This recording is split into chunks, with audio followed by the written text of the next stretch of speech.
إلا وعاد بنا الذاكرة لحدث من أحداث تاريخ بلادنا العريق العميق الحافل بالأمجاد والبطولات.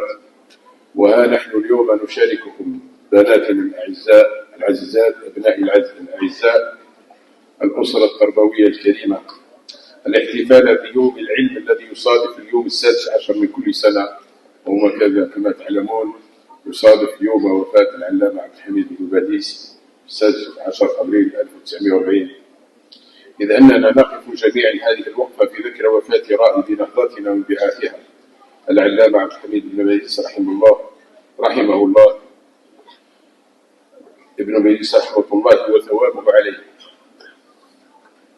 إمامنا وشيخنا الذي أفنى كل حياته وربيع عمره. شوي كان حياته قصيرة، مات على 42 سنة ولا 43 سنة. حميد بن باديس إمامنا وشيخنا الذي أفنى كل حياته وربيع عمره بنشر العلم والوعي الديني والوطني، واضع الإصبع يديه في المقام الأول تنوير العقول، لأنها أساس كل نهضة في الحياة الدنيا وتحريرها من قيود الجهل والتجهيل التي فرضها المحتل البغيض، وحرك الهمم في كل مكان من أرض الجزائر. لقد استطاع هذا الرجل استعادة مكونات شخصيتنا الأصيلة من لغة وهوية كان المستعمر قد بذل قصارى جهده في طرسه. لقد جمع عبد الحميد بن باديس بين العلم والجهاد، فأحسن وكان خير قدوة لطلابه في مختلف جهات القطر الوطني. لقد عرف كيف يواجه المستعمر فعمل على نشر أسباب الوعي بين أفراد شعبه.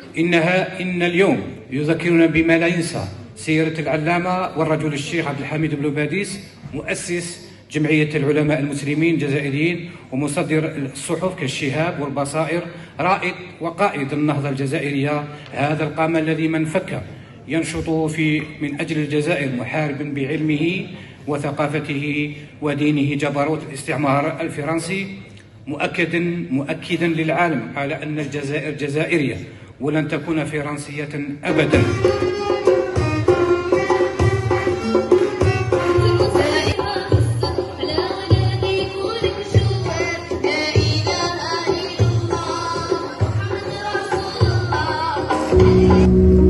بدون ما نتخلى الشعوب المقهورة المضطهدة،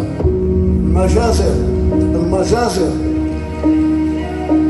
اللي راها قايمة بها الصهاينة في غزة لازم تتوقف. الذين قتلوا في سبيل الله أمواتا بل أحياء عند ربهم يرزقون.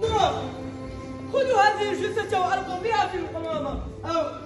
ديوان الولاية هذا التكريم حمله تلاميذ متوسطة الشيخ المقراني.